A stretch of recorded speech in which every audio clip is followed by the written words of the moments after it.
Selamat malam.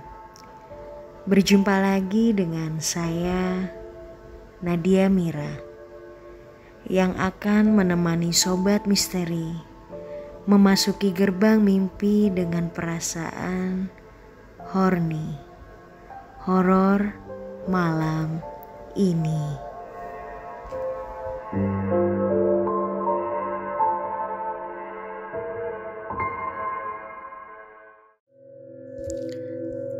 Aku terbangun saat tersungkur, dan keningku membentur punggung kursi dengan cukup keras.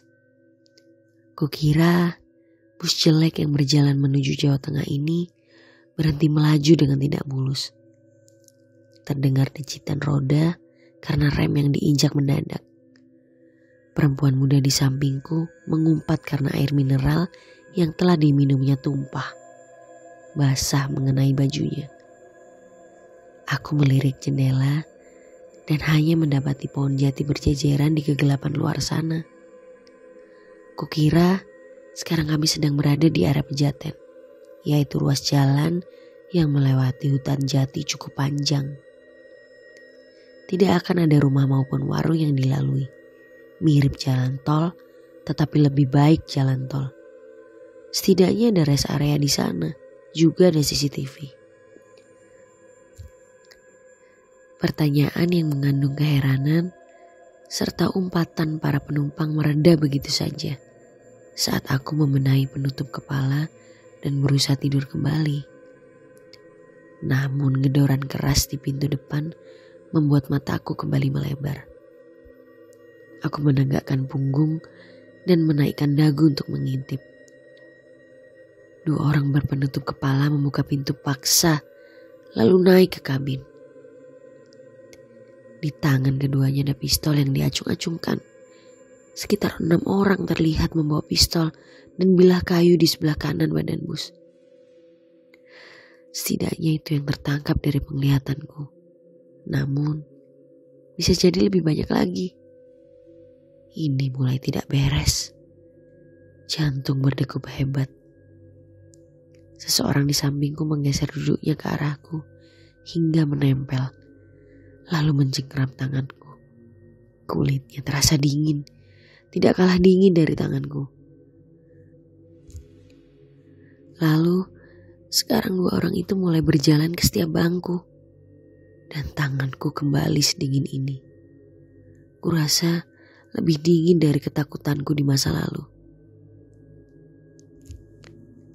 Salah satu lelaki berpenutup kepala menempelkan moncong pistolnya pada seseorang yang duduk di kursi depan. Lalu berteriak kepada orang itu agar mengeluarkan harta dan bendanya. Dan sepertinya dua benda itu langsung diserahkan begitu saja. Sebab tidak terdengar adanya perlawanan. 5 detik, 10 detik, hingga 1 menit kemudian.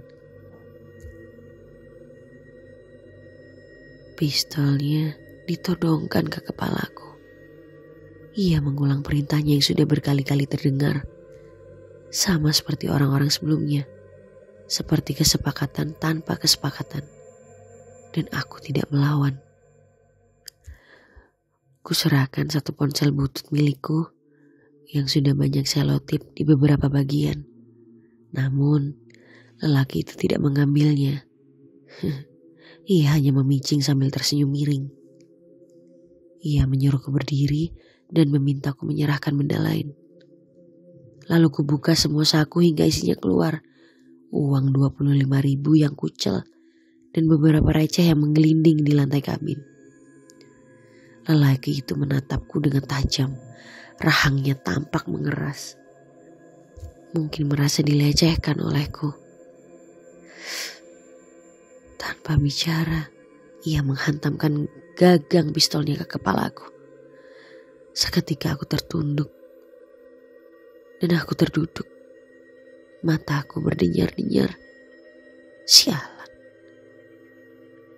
Hanya beberapa menit saja sebenarnya, tidak sampai 2 jam. Namun waktu berjalan seperti lambat sekali. Hingga semua orang berpenutup kepala itu mundur dan membiarkan bus kami berlalu. Hela nafas lega terdengar memenuhi kabin. Meski semua orang begitu bias, bus kembali berjalan dengan grogi, segrogi lelaki yang memutar kemudi. Aku bisa membayangkan tangannya yang gemetaran dan basah. Itu salahnya sendiri. Beberapa penumpang sudah mengingatkan untuk mengikuti jalan alternatif sesuai arahan polisi lalu lintas. Saat bus terjebak macet di jalan raya, setidaknya jalan itu sudah dipastikan lebih aman untuk dilalui. Namun, ia memang kepala batu. Ia begitu percaya diri memamerkan jalan alternatifnya sendiri. Seolah-olah tidak ada yang lebih tahu dari dia. Sekarang, ingin rasanya aku berdiri di hadapan lelaki itu dan menyemburkan tawa, mengejek sikap kepala batu lelaki itu. Seperti yang dilakukan penumpang lain di kursi depan.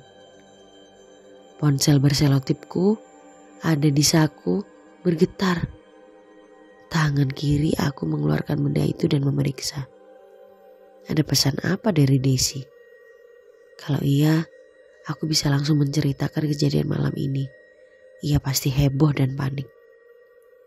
Ia akan bertanya, "Kamu baik-baik saja kan?" Sayang, ternyata bukan. Pesan itu berasal dari Paman Galak. Infomu hari ini cukup bagus. Kami dapat banyak. Tapi jangan senang dulu. Hutang orang tuamu masih terlalu banyak. Aku menengkus. Dan anak buahmu memukul kepalaku. Perhitungkan juga itu.